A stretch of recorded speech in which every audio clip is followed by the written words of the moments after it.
오늘은 창세기 19장 1절에서 22절까지 말씀을 살펴보도록 하겠습니다. 아브라함이 자신의 문 앞에서 천사를 대접합니다. 하나님인 줄 모르고 천사를 대접했는데 그 중에 하나님이 계셨습니다. 하나님께서는 사라의 믿음도 아브라함처럼 열국의 어미로서 하나님께서 주실 것을 믿고 소망 가운데 살아가기를 원하셨습니다. 그래서 방문하신 것입니다. 두 번째는 하나님께서 소돔과 고모라의 죄를 보시고 그 소돔과 고모라를 심판하시기로 작정하셨는데 과연 소돔과 고모라의 죄가 어느 정도인지를 살펴보고자 오십니다. 그리고 아브라함에게 그 소돔과 고모라의 심판에 대해서 말씀하시죠. 이유는 그 아브라함의 조카 롯이 그 성에 있었기 때문입니다.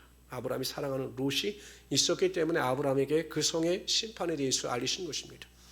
이에 아브라함이 하나님께 대하여 항의성 질문을 합니다. 하나님, 어떻게 악인과 의인을 같이 심판하시는 것이 하나님의 공의에 맞습니까? 의인이 있다면 심판하시겠습니까? 라고 하나님께 여쭙니다. 그래서 50명을 제시합니다. 45명, 40명, 30명, 20명, 10명. 10명의 의인이 있으면 하나님께서 소돔과 고모라 성을 심판하지 않으시겠다라고 약속하셨지만 그 소돔과 고모라 성에는 하나님이 인정하신, 이걸 잘 생각하셔야 합니다. 본인들이 생각하는 의인이 아니라 하나님께서 인정하시는 의인이 없었기 때문에 오늘 본문에 보면 결국 심판을 당하고 마는 것입니다. 우리 먼저 1절부터 3절까지 읽도록 하죠. 1절 제가 읽겠습니다. 저녁 때 두 천사가 소돔에 이르니 마침 롯이 소돔 성문에 앉아있다가 그들을 보고 일어나 영접하고 땅에 엎드려 절하며 이르되 내 주여 돌이켜 주공의 집으로 들어와 발을 씻고 주무시고 일찍 일어나 갈 길을 가소서. 그들이 이르되 아니라 우리가 거리에서 밤을 새우리라. 우리 3절 다 같이 읽읍시다. 시작. 롯이 간청하며 그제서야 돌이켜 그 집으로 들어오는지라. 롯이 그들을 위하여 식탁을 베풀고 무교병을 구우니 그들이 먹으니라. 성문에 들어선 두 천사를 보고 롯이 자신의 집으로 초청을 합니다. 어찌 보면 아브라함의 영향력이겠죠. 삼촌 아브라함이 하는 것을 보고 배웠던 것입니다. 그래서 아브라함이 세 명의 천사를 초청하듯이 이 천사 둘을 자신의 집으로 초청을 하고 그들을 영접합니다. 근데 처음에는 그들이 초청을 거부해요.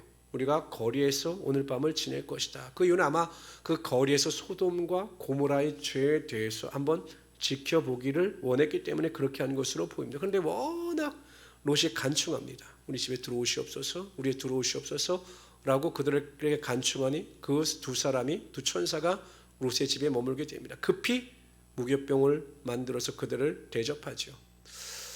그러니까 한편 우리가 이 본문을 보면 롯은 그래도 믿음이 있었던 것입니다.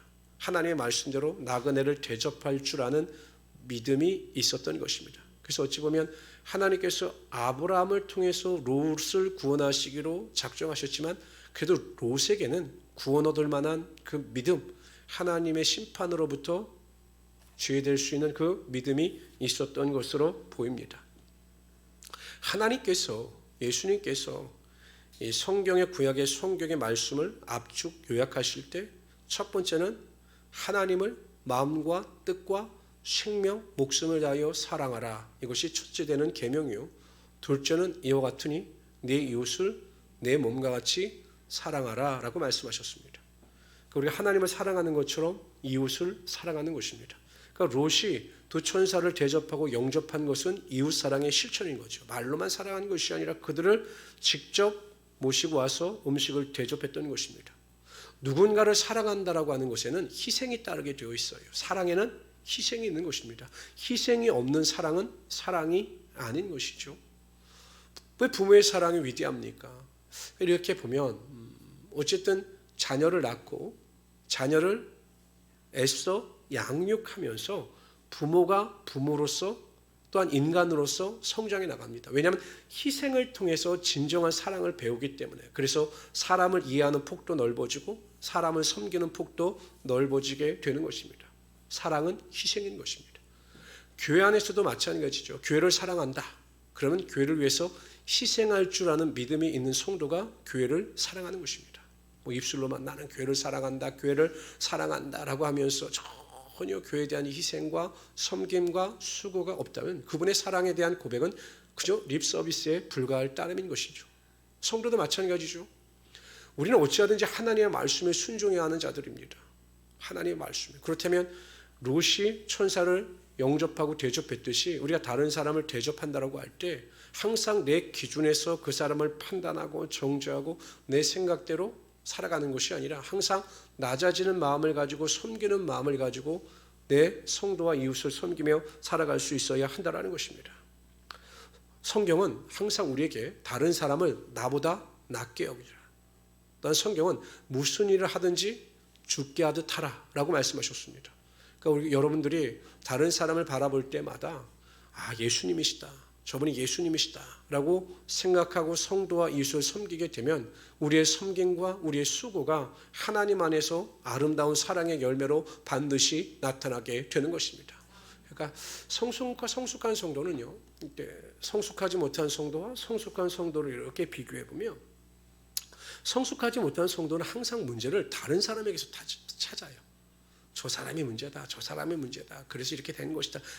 이런 분들은 성숙하지 못한 성도입니다. 성숙한 성도는 어떻습니까? 여러분 생각해 보세요. 부모들이 그런 말을 많이 하잖아요. 자녀들이 밖에 나가서 사고를 칩니다. 그럼 부모님들이 제일 잘하는 말이 무슨 말입니까? 다? 아유, 저 원수 저거. 전 인간이 안 돼요. 자식 탓을 하는 부모는 별로 없어요. 뭐라고 이야기합니까? 다 내 탓이라고. 내가 잘못 키웠고 내가 잘못 사랑을 줬기 때문에 내 자녀가 저렇게 된 것이다 라고 성숙한 부모는 자식의 잘못을 자기 탓으로 돌립니다. 성도도 마찬가지입니다. 신앙이 성숙한 성도는 항상 문제점이 발생하면 내 탓으로 돌립니다. 나에게 문제가 없나? 나에게 부족한 것이 없나? 그래서 나를 발전시켜 나감으로 말미암아 신앙이 성숙하는 거죠. 더 성숙하는 겁니다. 근데 신앙이 성숙하지 못한 성도는 항상 문제를 다른 사람에게 찾기 때문에 본인의 성장과 성숙이 절대로 이루어지지 않는 것입니다. 저는 우리 모든 성도님들이 무슨 일이 일어날 때마다, 발생할 때마다, 어려움이 발생할 때마다, 갈등이 발생할 때마다 어떻게 하라고요? 항상 내 탓이다 라고 생각하십시오. 가정에서도 마찬가지입니다. 문제가 발생하면 당신 탓이야. 이런 가정은 항상 집안이 시끄러워요. 그런데 모든 문제가 발생할 때마다 이건 다 내 탓이다, 내가 부족해서 그렇다라고 생각하면 가정에 평안이 일어나고 그 가정에 하나님의 축복이 반드시 일어나게 되는 것입니다. 그래서 우리 성도님들은 교회 안에서도요, 항상 우리 행복한 우리 순복음교회 성도님들은 항상 내 탓이다, 내 탓이다. 어떻게 하라고요? 내 탓이다. 문제가 발생하면 어떻게 하라고요? 내 탓이다 하시기를 바랍니다. 꼭 그런 믿음을 가지고 성장하신 우리 성도들 되시기를 주님의 이름으로 축원합니다. 저도 항상 그 생각을 내 탓이다. 우리 성도들이 저런 건 내 탓이다. 내 탓이다. 왜냐하면 저 사람 탓이다. 저 사람 탓이다는 화가 납니다. 내 탓이다. 내 탓이다 하면 회개가 일어납니다. 그러니까 하나님은 어떠한 사람을 기뻐하십니까? 회개하는 사람을 기뻐하시는 거예요. 회개하는 사람. 그래서 그러한 사람에게 하나님 더 큰 축복의 능력이 임하게 되는 것입니다. 그래서 항상 이웃을 내 몸과 같이, 성도를 내 몸과 같이 사랑할 수 있는 우리 성도들이 되시기를 주님의 이름으로 축원합니다. 4절부터 11절까지 읽죠. 4절, 그들이 눕기 전에 그 성 사람 곧 소돔 백성들이 노소를 막론하고 원근에서 다 모여 그 집을 에워싸고 롯을 부르고 그에게 이르되 오늘 밤에 내게 온 사람들이 어디 있느냐. 이게 동성애자들인데 우리가 성관계를 갖겠다, 끄집어내라. 두 천사들이 정말 천사들이니까 너무 아름다워 보였겠죠. 그렇게 하고 있는 것입니다. 롯이 그 문 밖에 무리에게 나가서 뒤로 문을 닫고 이르되 청하노니 내 형제들아 이런 악을 행하지 말라. 내게 남자를 가까이 하지 아니한 두 딸이 있노라. 청하건대 내가 그들을 너희에게 이끌어 내리니 너희 눈에 좋을 대로 그들에게 행하고 이 사람들은 내 집에 들어왔은즉 이 사람들에게는 아무 일도 저지르지 말라. 그들이 이르되 너는 물러나라. 또 이르되 이 자가 들어와서 거류하면서 우리의 법관이 되려 하는도다. 이제 우리가 그들보다 너를 더 헤아리라 하고 롯을 밀치며 가까이 가서 그 문을 부수려고 하는지라. 10절 시작. 그 사람들이 손을 내밀어 롯을 집으로 끄드리고 문을 닫고. 그 사람들은 천사입니다. 천사들이 듣고 11절 시작.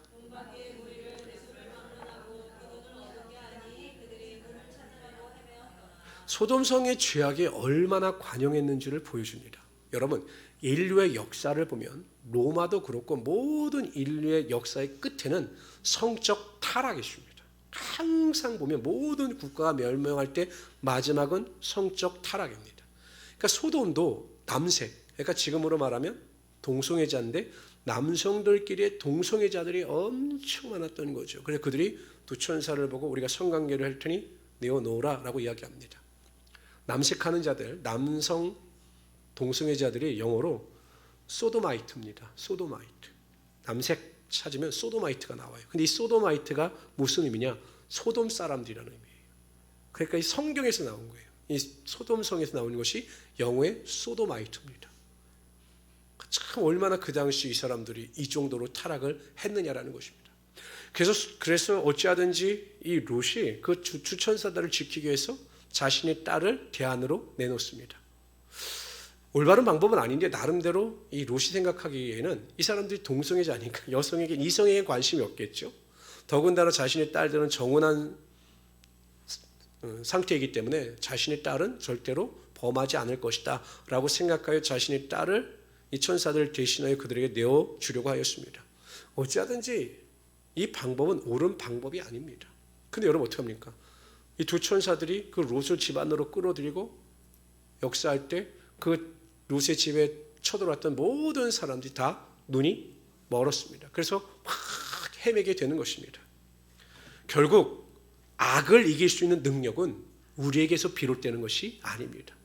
롯이 좋은 방법으로 어떻게 이 위기를 겪어볼까, 위기를 넘겨볼까 했지만 자신의 생각은 전혀 통하지 않고 천사가 역사할 때 그 악한 자들의 눈이 멀어서 이 문제, 악의 문제가 해결될 수가 있었던 것입니다. 우리가 또 마찬가지입니다. 여러분 이 세상이 얼마나 악합니까? 제가 아침에도 우리 임선민 집사님하고 오면서 얘기했죠. 요즘엔 돈이면 안 되는 일이 없는 시대입니다. 돈이라면 사람의 생명도 아무것도 아닌 것입니다. 부모 자식 간에도 형제 지간에도 막 돈이 얽히면 어떠한 악도 서슴지 않고 일어나는 시대가 이 시대입니다. 그러니까 노아 시대에도 비교해도 아마 노아 시대보다 더할 겁니다. 이 악한 시대 가운데 우리가 살아가는 것입니다. 그러면 우리가 악을 어떻게 이길 수 있는가? 악을 이길 수 있는 힘은 우리에게 있는 것이 아닙니다. 우리가 하나님을 의지하고 하나님을 기대하고 하나님을 바라볼 때 하나님께서 우리에게 악을 이길 수 있는 힘과 능력을 주시거나 그 악을 다 제하여 주시는 것입니다. 그래서 악한 세상일수록 우리는 하나님께로 더 가까이 가야 하는 것입니다. 유대 백성들이 하만의 악행으로 인해서 큰 위기에 빠집니다. 그들이 할 수 있는 것은 아무것도 없었습니다. 하만을 상대하여 이길 수 있는 방법은 없었습니다. 그때 모르드게와 에스더와 유다 백성들을 택한 것은 금식하면서 하나님을 의지하는 것이었습니다. 하나님께 매달리고 하나님께 기도할 때 하나님께서 악한 자인 하만을 물리치게 하시고 모든 위기로부터 그들을 구원하여 주셨던 것입니다. 다니엘도 마찬가지죠. 악한 자들의 괴계로 말미암아 사자굴에 들어갑니다. 그들이 악한 자들을 대적할 수 있는 방법은 없었습니다. 오직 하나님만을 바라보고 매번 하던 식으로 하루에 3번씩 하나님께 감사 기도를 드리며 하나님께 영광을 돌릴 때 하나님께서 사자굴에서 그를 건져내셔 주셨을 뿐만 아니라 모든 악한 자들의 손에서도 구원하여 주심으로 하나님의 영광이 나타나게 하여 주셨던 것입니다. 성도는 걱정하지 마십시오. 하나님은 반드시 우리를 지키십니다. 요한일서에 보면 하나님께서 나신 자가 우리를 지키심에 악한 자들이 우리를 만지지도 못한다라고 분명히 말씀하고 있는 것입니다. 뿐만 아니라 신명기 28장 7절에 보면 시작 내 대적들이 일어나 너를 치려하면 여호와께서 그들을 내 앞에 피하게 하시리니 그들이 한 길로 너를 치러 들어왔으나 내 앞에서 7길로 도망하리라. 믿으시기를 바랍니다. 그런데 제가 보기에 이 시대의 더 문제는 우리가 악의 영향을 받아서 우리 스스로 악한 자가 된다는 거예요. 참 아이러니하죠. 이슬비에 옷이 젖어요. 그렇죠? 이게 설마 이 정도 비에 내가 젖겠어? 하고 가지만 그 보이지 않는 이슬비의 옷이 다 적습니다. 우리가 이 세상을 살아갈 때 뭐 이 정도가 죄가 되겠어? 라고 생각했던 문제들이 쌓이게 되면 우리가 그 죄악의 굴레로부터 벗어날 수 없게 된다는 것입니다. 요즘에 보니까 우리나라가 이게 마약 청정국이었는데 이제 마약으로부터 굉장히 위험하다라고 합니다. 고등학생들까지도 마약을 한다는 거예요. 사람들이 처음에 마약을 할 때 이렇게 시작한대요. 나는 충분히 마약을 절제할 수 있어. 내가 마약을 다스릴 수 있어. 이 정도 양만 하고 내가 이제 더 이상 안 하면 내가 더 이상 마약에 중독되지 않아 라고 하는 그 생각으로부터 마약을 시작한대요. 근데 점점 세지는 거죠. 담배도 마찬가지잖아요. 담배를 피우는 분들 보면 아이고 뭐 담배 뭐 피다 금세 끊으면 되지. 그런데 문제는 중독이 됩니다. 우리가 구원을 받아 하나님의 자녀가 되었지만 여전히 우리의 육에는 그 죄성이 내재되어 있어요. 조금만 자극을 하면 우리의 몸은 죄에 그대로 노출되고 그 죄의 성향을 띠게 되어 있다는 것입니다. 세상의 쾌락, 세상의 즐거움, 육신의 정욕, 안목의 정욕, 이게 별거 아닌 것 같지만 자꾸 그쪽에서 어울리게 되고 그쪽과 머물게 되면 부지불식 중에 우리 안에 죄성이 자리 잡게 되고 하나님으로부터 점점 멀어지게 되는 모습이 나타나게 된다는 것입니다. 냄비에 개구리를 넣고 뜨거운 물에 개구리를 던지면 개구리가 팍 튀어나옵니다. 뜨거우니까. 그냥 미지근한 물, 아주 고하기 좋은 물에 집어넣고 있으면 그 개구리가 그 냄비에서 헤엄을 쳐요. 수영을 합니다. 근데 물을 점점 올리면 물이 뜨거워지는 것을 잘 인지하지 못하다 그냥 죽고 마는 거죠. 우리가 살아가는 이 세계가 지금 그렇지 않을까. 제가 어저께도 교단 행사와 관련해서 기도회가 있어가지고 제가 기도회를 참석하고 왔는데 이영호 목사님이 그러시더라고요. 강남에 있는 큰 교회 목사님들 만나고 요즘 교회들 만나면 교회들이 기껏 회복해봤자 60% 회복이 됐다는 거예요. 교회들이.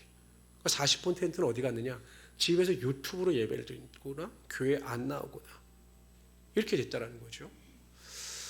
왜 그럴까 생각해 보면 이 2년의 코로나 기간 동안에 우리의 잘못된 신앙의 모습이 우리에게 배어서 잘못된 길로 걸어가는 거죠. 저는 생각하기엔 물론 유튜브 예배가 특별한 상황 가운데에서는 특별한 분에게는 은혜가 될 수 있지만 계속 유튜브 예배를 고집하고 편안함을 쫓아 살아가는 자들에게는 믿음으로부터 멀어지게 될 겁니다. 그러니까 우리는 항상 깨어 있어야 되는 것입니다. 깨어 있어야 되는 거예요. 마지막도 우리 깨어 있어야 합니다. 그래서 죄를 멀리하고 죄를 대적하여 이기며 항상 하나님의 거룩한 은혜 가운데 있어야 한다라는 것입니다. 사도행전 1장 8절에 보면 예수님께서 이렇게 말씀하셔요. 예루살렘을 떠나지 말고 성령의 능력이 임할 때까지 너희는 여기에 거하라. 예루살렘을 뭐라고요? 떠나지 말라. 뭐라고요? 예루살렘을 떠나지 말라. 이 마지막 때 예배의 자리를 떠나지 말고 기도의 자리를 떠나지 말고 말씀의 자리를 떠나지 않을 때 하나님께서 우리에게 능력 주시고 권능 주시고 지혜를 주셔서 이 악한 세계를 넉넉히 이기며 살아갈 수 있게 하여 주시는 것입니다. 그래서 우리는 더 사모하여 모여야 됩니다. 예배해야 되고 기도해야 되고 세상에 대한 즐거움을 다 떨쳐버려야 한다는 것입니다. 정말 여러분 은혜가 들어오면요. 저도 몇 번 말씀드렸지만 저도 굉장히 노는 걸 좋아하는 사람이었습니다. 노는 걸 좋아하고 친구들과 어울리는 걸 좋아하는 사람들이었는데 하나님께서 어느 순간 은혜를 탁 주시니까 정말 세상 건 재밌는 게 없어요. 정말 제가 뭐 재밌어가지고 하는 거 없습니다. 뭐 기껏해야 뭐 운동한다고 자전거 타고 저 갔다 왔다 이거 정도지 그렇게 세상에 즐거움이 없어요. 그냥 주님 안에서 믿음 안에서 살아갈 때 하나님이 주시는 그 믿음의 기쁨, 신령한 기쁨이 있기 때문에 이 세상을 이기며 살아갈 수 있게 되는 것입니다. 저는 우리 성도들이 이 영적인 기쁨을 누리며 살아가기를 원합니다. 예배를 드릴 때 주시는 기쁨, 하나님의 말씀을 들을 때 주시는 기쁨, 기도할 때 체험되어지는 그 기쁨을 통해서 넉넉히 승리하며 살아갈 수 있는 우리 성도들이 되시기를 주님의 이름으로 축원합니다. 우리 12절부터 22절까지 읽도록 합니다. 12절 제가 읽겠습니다. 그 사람들이 롯에게 이르되 이 외에 내게 속한 자가 또 있느냐? 내 사위나 자녀나 성 중에 내게 속한 자들을 다 성 밖으로 이끌어내라. 그들에 대한 부르짖음이 여호와 앞에 크므로 여호와께서 이곳을 멸하시려고 우리를 내보내셨나니 우리가 멸하리라. 롯이 나가서 그 딸들과 결혼한 사위들에게 말하여 이르기를 여호와께서 이 상을 멸하실 터이니 너희는 일어나 이곳에서 떠나라. 그의 사위들은 농담으로 여겼더라. 동틀 때 천사가 롯을 재촉하여 이르되 일어나 여기 있는 내 아내와 두 딸을 이끌어내라. 이 성의 죄악 중에 함께 멸망할까 하노라. 그러나 롯이 지체하매 그 사람들이 롯의 손과 그 아내의 손과 두 딸의 손을 잡아 인도하여 성 밖에 두니 여호와께서 그에게 자비를 더하심이었더라. 그 사람들이 그들을 밖으로 이끌어낸 후에 이르되 도망하여 생명을 보존하라. 돌아보거나 들에 머무지 말고 산으로 도망하여 멸망을 면하라. 롯이 그들에게 이르되 내 주여 그리 마옵소서. 주의 종이 주께 은혜를 입었고 주께서 큰 인자를 내게 베푸사 내 생명을 구원하시오나 내가 도망하여 산에까지 갈 수 없나이다. 두렵건대 재앙을 만나 죽을까 하나이다. 보소서 저 성읍은 도망하기에 가깝고 작게도 하오니 나를 그곳으로 도망하게 하소서. 어찌 보면 롯은 끝까지 말을 안 듣는 겁니다. 산으로 도망하라. 지킬 것이니 도망하라 해도 내가 도망하다 또 나에게도 큰 재앙이 임할 수 있으나 산을 못 갈 테니 저 작은 성으로 나를 들어가게 해달라라고 이야기합니다. 21절 시작. 그가 그에게 이르되 내가 이 일에도 내 소원을 들었은즉 내가 말하는 그 성읍을 멸하지 아니하리니. 22절 다 같이 읽읍시다. 시작.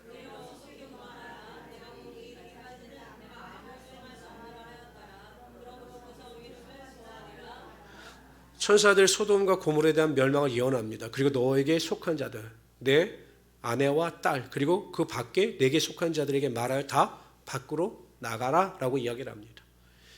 그러니까 롯과 속한 자들은 그들의 행위와 상관없이 다 하나님께서 구원하여 주시겠다라고 말씀하고 있는 것입니다.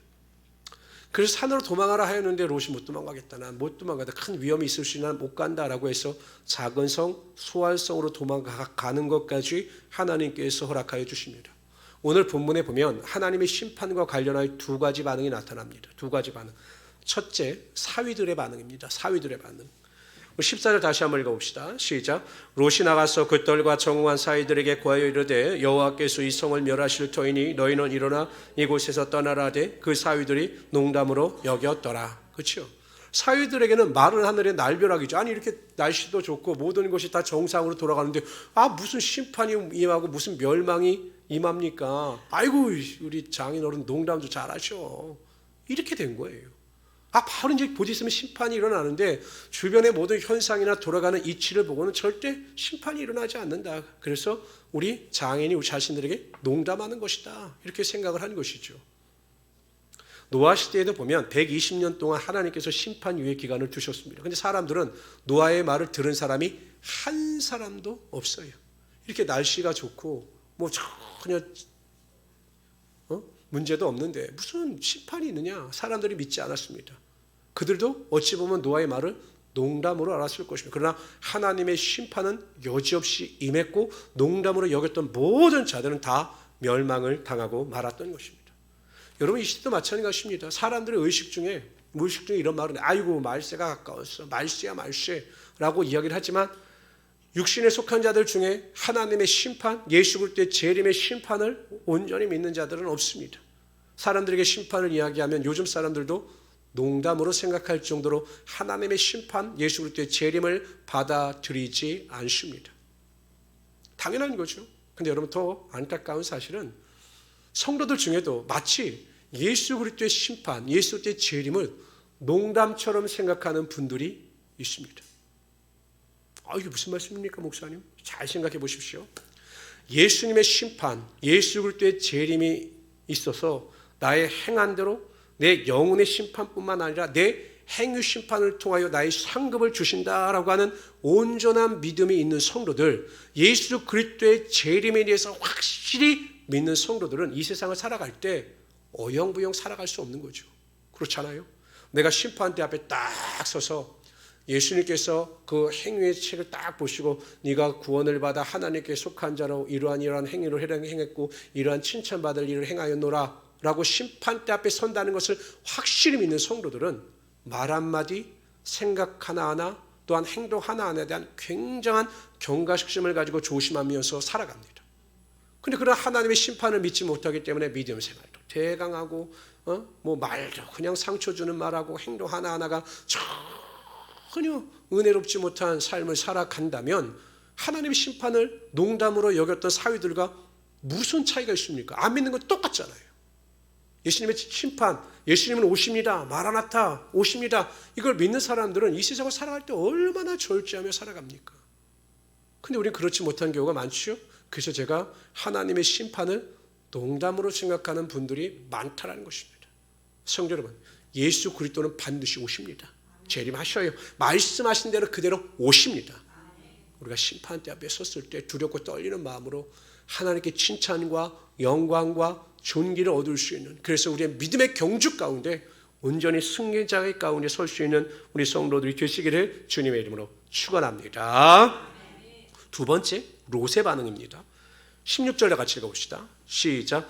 그러나 롯이 지체하매 그 사람들이 롯의 손과 그 아내의 손과 두 딸의 손을 잡아 인도하여 성 밖에 두니 여호와께서 그에게 자비를 더하심이었더라. 지체했어요. 빨리 나가라 라고 이야기했는데 롯이 지체합니다. 주저합니다. 왜 그랬을까요? 왜 떠나기, 소돔과 고모라를 왜 떠나기 싫었을까요? 자신의 소유가 많으니까. 아이고, 나 이거 떠나가면 내가 지금까지 소돔에 들어와서 애쓰고 수고한 어마어마한 예금도 있고 어마어마한 부동산도 있고 내가 저거 있는데 저거 어떻게 하나 라는 생각이 들어서 떠나가지 못하고 그 자리에서 지체했던 것입니다. 소방관들이 불이 났을 때 절대 하지 말아야 될 행동 첫 번째에 대해서 항상 강조합니다. 뭘까요? 불이 났을 때 나왔다가 다시 들어가지 말라라는 거예요. 불이야 하면 아무 정신없이 깜짝 놀라서 나옵니다. 나와보니까 뭐가 생각납니까? 장판 밑에 숨겨놨던 현금, 통장 뭐 이런 게 생각나는 거예요. 그래서 다시 집으로 들어갑니다. 그러다 어떻게 됩니까? 죽는 거예요.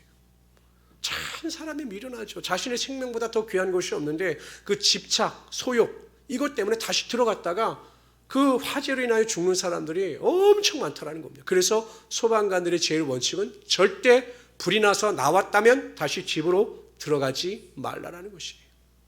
성도 여러분, 이 세상은 신기루와 같은 것입니다. 신기루. 많이 있는 것 같고 많이 소유한 것 같지만 어느 순간 다 사라지는 신기루와 같은 것이에요. 요즘에 제 동창들 같은 데도 이렇게 페이스북이나 카톡을 보면 나이가 얼마 되지 않았는데 인생의 깨달음이 있었는지 항상 이런 글이 많이 올라와요. 명예도 재산도 다 필요 없고 건강만이 최고다. 왜냐하면 이제 슬슬 제 동창들도 죽더라고요. 이제 50대 중반 넘으니까 이제 그거 부고가 이렇게 올라오더라고요. 그러니까 겪어보니까 뭐 대기업에 다니고 큰 사업도 하고 다 해보고 이제 다 정년퇴직했거든요. 벌써? 해보니까 뭐 정말 인생에 남는 게 없는 거죠. 뭐 재산이 있어서 나름대로의 여유로운 삶을 살겠지만 뭐 그렇다고 그들이 뭐 5끼를 먹습니까? 10끼를 먹습니까? 매일 갈비를 먹겠습니까?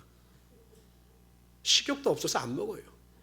그러니까 여러분 정말 하나님께서 우리에게 주신 그 은혜와 능력을 가지고 이 땅에서 최선을 다하며 하나님만으로 만족하며 살아가는 인생이 가장 복된 인생인 것을 깨닫고 주님 나라의 소망을 두며 살아갈 수 있는 우리 성도들 되시기를 주님의 이름으로 축원합니다. 사도 바울은 자신이 가지고 있던 모든 소유를 뭐와 같이 이었습니까? 배설물과 같이 이었어요. 배설물. 말이 좋아서 배설물이지 이게 아주 더럽잖아요. 여러분 집 안에 배설물을 아주 귀하게 여기는 분들 있습니까? 아이고 나의 귀한 배설물 어떻게 이쁠까? 그래서 이렇게 올려놓고 있는 분들이 있어요? 없잖아요. 근데 가만히 생각해 보세요. 세상에 쓸데없는 것들 사도 바울이 버렸던 그 배설물을 지금 성도들은 보물과 같이 여겨요. 사도 바울은 그걸 배설물이라고 했는데 예수 믿는다고 하면서 그거를 마치 보물처럼 여기고 집안에 모시고 살아가고 자신의 인생의 주인으로 모시며 살아가는 사람들이 얼마나 많습니까? 물질, 세상의 명예, 권력, 쾌락, 잘못된 소유욕. 요즘에 보니까 뭐 제일 위험한 우상이 자녀라고 하는 분들이 많더라고요. 목사님, 자녀, 젊은 분들에게는. 그게 우상인 거죠, 우상. 그러다 하나님에서 점점 멀어진다면 얼마나 비참한 인생이 되겠습니까? 그런데 그럼에도 불구하고 우리에게 소망과 기대가 있어요. 16절 보세요. 제가 다시 읽어드릴게요. 그러나 롯이 지체하매 그 사람들이 롯의 손과 그 아내의 손과 두 딸의 손을 잡아 인도하여 성 밖에 두니. 그 다음에 읽읍시다. 시작. 여호와께서 그에게 자비를 더하심이었더라. 하나님은 그럼에도 불구하고 롯을 사랑하셔서 그의 지체함과 그의 불순종에도 불구하고 그를 구원하여 주시고 하나님의 자비를 베풀어 주셨던 것입니다. 우리가 하나님의 자녀이기 때문에 우리의 모든 허물과 약함에도 불구하고 하나님은 지금도 우리에게 은혜를 베푸시고 우리에게 자비를 베푸시는 하나님이 되시는 것입니다. 그래서 우리는 하나님께 붙어있기만 하면 하나님과 동행하기만 하면 하나님께서 모든 것을 책임져 주시고 우리의 삶에 영원한 기쁨이 흘러넘치게 하여 주실 것입니다. 우리 성도님들은 항상 이 단어가 입에 배어 있어야 합니다. 모든 것이 하나님의 은혜입니다. 하나님의 은혜입니다. 하나님의 자비입니다. 하나님의 인도하심입니다. 이것이 우리의 간증이 되고 우리의 믿음의 고백이 될 때 하나님께서는 우리의 삶을 통해서 더 큰 온전한 능력과 은혜를 베푸실 것입니다. 이러한 믿음을 가지고 승리하며 살아갈 수 있는 우리 성도들이 되시기를 주님의 이름으로 축원합니다. 무슨 일을 할 때 자랑할 일이 굉장히 많아요. 그렇죠? 보면 자녀 자랑, 자랑할 게 많잖아요. 그 이야기를 다 하고 나서 마무리는 어떻게 하라고요? 아이고, 하나님의 은혜죠. 이렇게 해야 되는데 이게 잘못하면 어떻게 됩니까? 아이고, 다 제가 잘해서 그런 겁니다. 이러면 큰일 납니다. 항상 모든 것이 하나님의 은혜입니다. 사도 바울의 고백처럼 나의 나된 것은 하나님의 은혜입니다. 이러한 겸손한 믿음의 고백을 가지고 살아가신 우리 성도 되시기를 주님의 이름으로 축원합니다. 기도합시다. 하나님 감사합니다. 하나님 롯의 연약함과 부족함에도 불구하고 하나님께서 그에게 여전히 자비를 베푸시며 하나님께서 그에게 은혜와 능력을 부어주셨음을 우리는 보았습니다. 하나님, 우리 모든 성도들에게 이웃을 내 몸과 같이 사랑하고 섬기며 살아갈 수 있는 믿음의 능력을 허락하여 주시옵소서. 세상에 어떤 것을 바라보지 않게 하여 주시고 세상에 어떤 것을 마음에 빼앗기지 않게 하여 주시고 오직 은혜와 능력을 가지고 살아가게 하여 주시옵소서. 영광에 영광이 임하게 하여 주시옵소서. 능력에 능력이 임하게 하여 주시옵소서. 함께 하심을 감사하며 예수님의 이름으로 기도드리옵나이다. 아멘.